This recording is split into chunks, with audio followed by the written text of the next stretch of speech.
हमारा भारत आज भले ही एशियन कॉन्टिनेंट का हिस्सा है, पर करीब 9 करोड़ साल पहले ऐसा नहीं था, क्योंकि उस समय भारत अफ्रीकन कॉन्टिनेंट का हिस्सा था, जो कॉन्टिनेंट ड्रिफ्टिंग की वजह से एशिया से जा टकराया। लेकिन साइंटिस्ट का कहना है कि भारत की जमीन आज भी खिसक रही है। इसके बारे में पूरा जानने के लिए वीडियो को एंड तक जरूर देखना। ये तो हम सभी जानते हैं कि आज हमारी दुनिया में 7 कॉन्टिनेंट मौजूद है और इस समय हमारा भारत एशियन कॉन्टिनेंट का हिस्सा है। पर अगर आपको लगता है कि भारत हमेशा से एशियन कॉन्टिनेंट का हिस्सा था, तो निश्चित ही आप गलत हो, क्योंकि दुनिया भर के जाने माने साइंटिस्ट का ऐसा मानना है कि आज से करीब 25 करोड़ साल पहले दुनिया के सारे कॉन्टिनेंट आपस में जुड़े हुए थे और हमारा इंडिया भी उस समय एक लौता सुपर कॉन्टिनेंट का पार्ट था। लेकिन करीब 25 करोड़ साल पहले हमारी धरती पर एक ऐसी घटना घटी जिसने इसके ज्योग्राफी को ही बदल कर रख दिया, क्योंकि इस घटना की वजह से धरती पर मौजूद सुपर कॉन्टिनेंट्स 7 हिस्सों में बट गया, जिन्हें आज हम 7 कॉन्टिनेंट के नाम से जानते हैं। जब बात धरती की आती है, तब हर कोई जानता है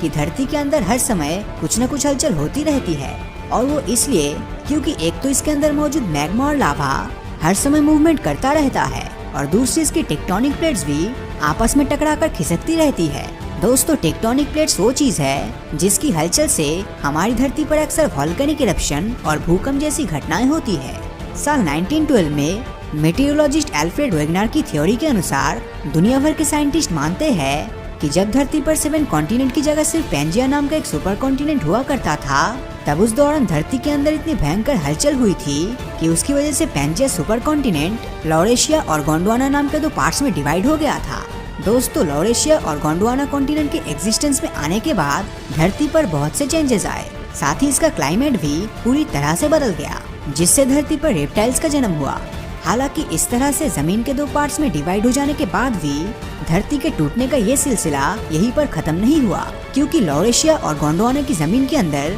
तब भी लगातार हलचल हो रही थी, जिसके नतीजे के तौर पर लॉरेशिया और गोंडवाना दोनों ही टूटना शुरू हो गया। एक तरफ जहां लॉरेशिया से टूटकर नॉर्थ अमेरिका, एशिया और यूरोप कॉन्टिनेंट का निर्माण हुआ, तो ही दूसरी तरफ गोंडवाना से टूटकर साउथ अमेरिका, ऑस्ट्रेलिया, एंटार्क्टिका और अफ्रीकन कॉन्टिनेंट अस्तित्व में आया। लेकिन आपको जानकर हैरानी होगी कि जब इन सभी कॉन्टिनेंट के साथ एशियन कॉन्टिनेंट भी अस्तित्व में आया,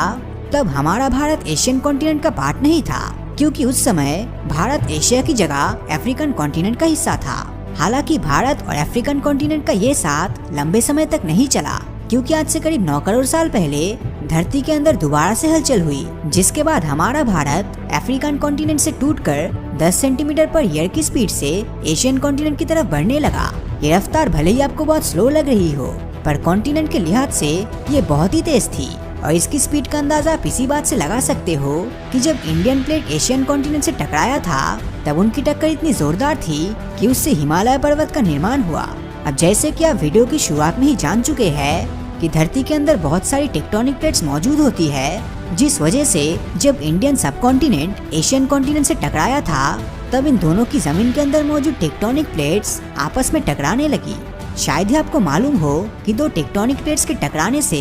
धरती की सरफेस पर बहुत से चेंजेस आते हैं, क्योंकि उस दौरान भारी टेक्टोनिक प्लेट्स नीचे की तरफ चली जाती है और हल्के टेक्टोनिक प्लेट्स ऊपर की तरफ उठने लगती है, जिससे न सिर्फ पर्वत बनते हैं बल्कि भूकंप भी आते हैं। ऐसा माना जाता है कि टेक्टोनिक प्लेट्स के टकराने के बाद ही हिमालय पर्वत का निर्माण हुआ था। और सबसे हैरानी की बात तो ये है कि आज भी इंडियन सब कॉन्टिनेंट और एशियन कॉन्टिनेंट के टेक्टोनिक प्लेट्स आपस में टकराती रहती है, क्योंकि आज भी इंडियन सुपर कॉन्टिनेंट करीब 3 सेंटीमीटर पर ईयर की स्पीड से एशियन कॉन्टिनेंट की तरफ बढ़ रही है, जिस वजह से हिमालय पर्वत की हाइट भी लगातार बढ़ रही है। इस तरह टेक्टोनिक प्लेट्स के टकराने के बाद जिस हिमालय का निर्माण हुआ, वो इतना ज्यादा ऊंचा था कि उसने इंडियन ओशन से उठने वाली नमी हवाओं को एब्जॉर्ब कर लिया, जिस वजह से हाई प्रेशर सिस्टम का निर्माण हुआ। और जब ये बादल ऊंचाई पर जाकर हिमालय पर्वत से टकराया, तब उसी दौरान मानसून यानी वर्षा की शुरुआत हुई। करोड़ों साल पहले स्टार्ट हुआ ये मानसून भारत में आज भी हर साल आता है, और इसकी इम्पोर्टेंस भारत के लिए कितनी ज्यादा है, इसका अंदाजा इसी बात से लगाया जा सकता है कि बिना बारिश के भारत में जगह जगह पर सूखा पड़ जाएगा और किसान खेती नहीं कर पाएंगे। वैसे धरती के अंदर हुई जिस हलचल से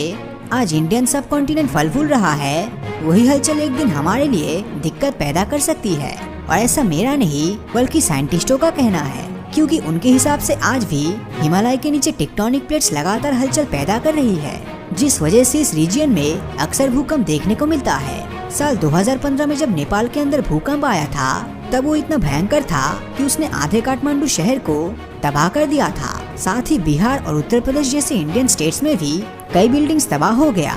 इसी तबाही को देखते हुए एक्सपर्ट ये अंदाजा लगा रहे हैं कि शायद भविष्य में इंडिया में भी इससे भयंकर भूकंप देखने को मिले, जिसके लिए हमें अभी से तैयार रहना चाहिए। हिमालय की बढ़ती हाइट और लगातार भूकंप जहां इंडियन सब कॉन्टिनेंट के आज भी एशिया से टकराने की बात को सही साबित कर रहा है, तो वहीं पर कुछ साइंटिस्ट ये कहते हैं कि शायद इंडियन सब कॉन्टिनेंट धीरे धीरे एशिया से अलग हो रहा है। हालांकि अभी तक वो अपनी इस थ्योरी को सही साबित नहीं कर पाए हैं, क्योंकि मौजूदा कंडीशंस उनकी इस थ्योरी के बिल्कुल विपरीत इंडिया को एशियन कॉन्टिनेंट की तरफ बढ़ता हुआ दिखाता है। तो दोस्तों, आपकी इस बारे में क्या राय है, हमें नीचे कमेंट करके जरूर बताएं। और अगर ये वीडियो आपको अच्छा लगा हो तो इस वीडियो को लाइक और अपने दोस्तों के साथ शेयर करना मत भूलना। और अगर अभी तक आपने हमारे चैनल को सब्सक्राइब नहीं किया है तो सब्सक्राइब करके नोटिफिकेशन बेल को ऑन कर दीजिए, क्योंकि मैं ऐसी ही वीडियोस हर हफ्ते लाता रहता हूँ। तो मिलता हूँ आपसे अगले वीडियो में, और हमेशा की तरह थैंक्स फॉर वॉचिंग।